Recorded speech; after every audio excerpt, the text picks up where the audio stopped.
Good morning student. Hindi के online class में आपका स्वागत है।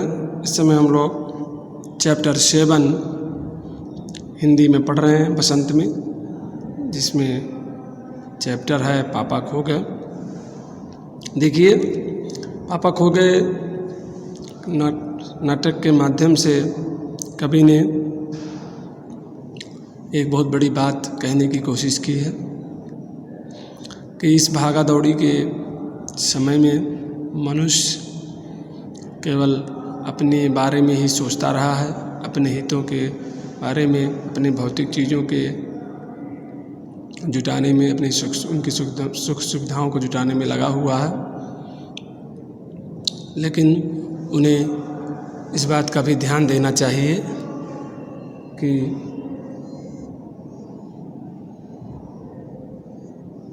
उसे इस बात का भी ध्यान देना चाहिए कि हमारे अगल बगल जो भी प्रकृति में उपस्थित चीज़ें हैं, चाहे वो सजीव हों या निर्जीव हों, सबकी देखभाल हमें करनी चाहिए, अच्छे से करनी चाहिए। पेड़ पौधे हो गए और ये सारी चीज़ें रहेंगी तभी हम सही से रहेंगे। यदि आज पर्यावरण में इतनी समस्याएं आ रही हैं, हम लोग देखे हैं दिल्ली में कितना जहरीली वातावरण हो गया है। समय अभी ठंडक का मौसम आएगा, उसमें कितना कुहेसा, कितना विजिबिलिटी जो दिखाई नहीं पड़ता बहुत दूर तक। वो सारी चीज़ें यही हैं कि हम लोगों ने वातावरण का बहुत बुरी तरीके से दोहन किया है, पेड़ों को काटा है, ज़्यादा से ज़्यादा कार्बन का उत्सर्जन कर रहे हैं। ये सारी चीज़ें हैं। इस कहानी में 3 ही पात्र हैं, 4 हैं। एक बिजली का खंभा, पेड़, लेटर बॉक्स, कौवा, नाचने वाली लड़की और एक आदमी, एक छोटी सी बच्ची।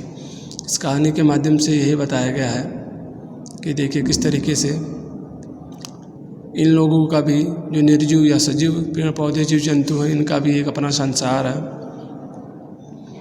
और ये भी हमारी तरह बातें करते होंगे, हमारी तरह इनके भी सुख दुख होंगे, हमारी तरह इनके भी चोटें लगती होंगी। ठीक, ये सारी चीज़ें हैं, ये भी सारे आपस में बात करते होंगे। कवि ने पूरी कहानी का मानवीकरण अलंकार के रूप में प्रस्तुत किया है।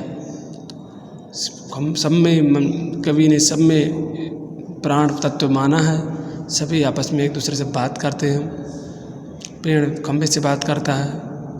पेड़ बचपन से ही यहीं पर लगा हुआ है, बाद में खंभा लगा। खंभा जब शुरू में लगा तो उसको बहुत घमंड था कि मैं लोहे का हूँ, मैं कभी टूटूंगा नहीं।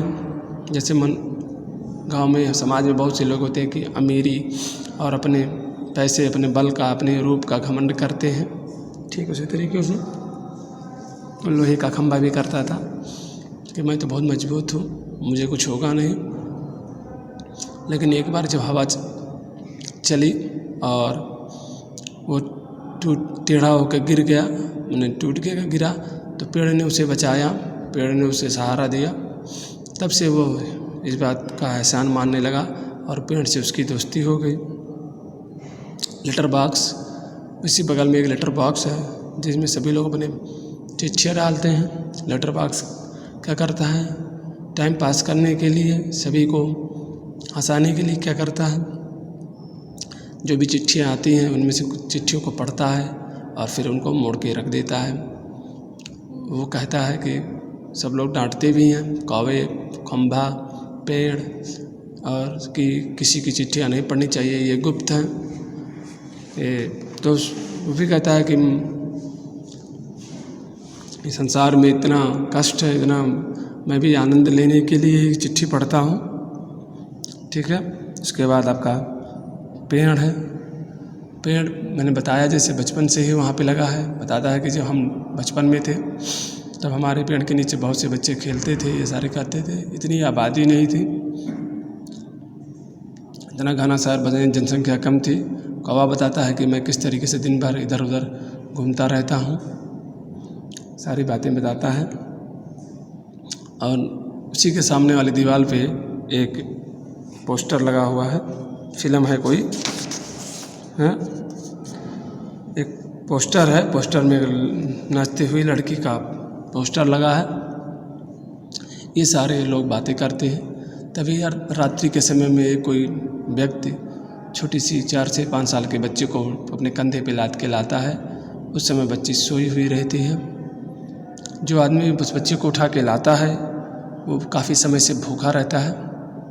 भूख के कारण वो काफ़ी परेशान रहता है और इसीलिए वह पेड़ की छाँव में उस बच्ची को सुला देता है। चूँकि रात ही रहती है, सब लोग उस बच्ची को देखते हैं और ये समझ जाते हैं कि यह जो आदमी है ये कोई चोर या अपराधी है और जिसने इस बच्ची को किसी घर से उठा के लाया है।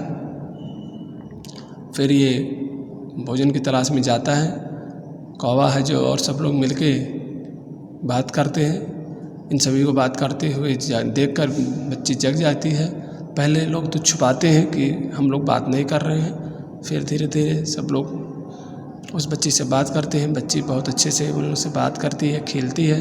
उसे बड़ा मज़ा आता है, उसे सपने सा लगता है, क्योंकि उसे कभी जीवन में सही में कभी पेड़ को बात करते नहीं देखा, कभी लेटर बॉक्स को बात करते नहीं देखा। क्योंकि वो दिन में ही अक्सर खेलती निकलती है, तो ऐसा कुछ दिन में होता नहीं। दिन में सारे ये जो पात्र हैं ये चुप रहते हैं। इन्होंने कहा भी है कि अगर हम दिन में बोलेंगे तो लोग हम पे विश्वास नहीं करेंगे और रात में अगर हम लोग इसे बोले तो लोग समझेंगे, भूत समझेंगे। इस तरीके से वो लोग बच्ची को बचाने का प्लान बनाते हैं। और जब जो आदमी है जो बच्ची को उठा के ले गया रहता है, बाद में बच्ची को आता है लेने, तो ये लोग क्या करते हैं,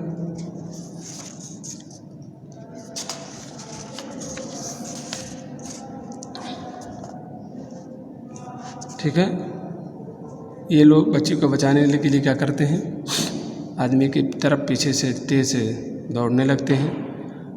पोस्टर वाली लड़की तेज़ तेज़ से नाचने लगती है और कौवा भूत भूत चिल्लाता है। पीछे पेड़, खंभा और सब लेटर बॉक्स नाचते हुए चिल्ला कर भागते हैं और ज़ोर ज़ोर से चिल्लाने से वह आदमी डर जाता है। भूत भूत कहकर वह आदमी भाग जाता है।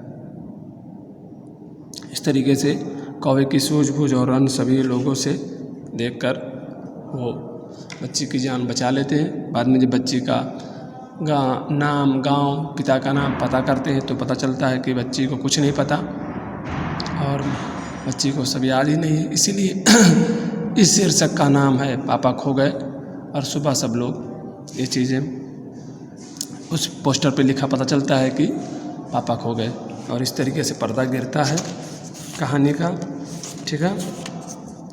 और क्या लिखा रहता है, लाल ताऊ बोल बताता है। लाल ताऊ यानी वही लेटर बॉक्स लाल कलर का रंगा हुआ रहता है, इसलिए सब लोग उसे लाल ताऊ बोलते हैं। और पर्दा गिर जाता है और सब वही पोस्टर में क्या लिखा रहता है, पोस्टर में यह लिखा रहता है कि जल्दी से अगर इस बच्ची का कोई पापा मिल जाए तो वह जल्दी से जाके यहाँ पे उसे ले जाए। इस कहानी के माध्यम से लेखक ने मनुष्यों को, सभी जीव जंतु और निर्जीव वस्तुओं को देखभाल करने के लिए कहा है। मानव जाति जब तक प्राणी जाति प्रेम नहीं करेगा तब तक संसार में काम नहीं चलेगा। ठीक है बच्चों, चलो धन्यवाद।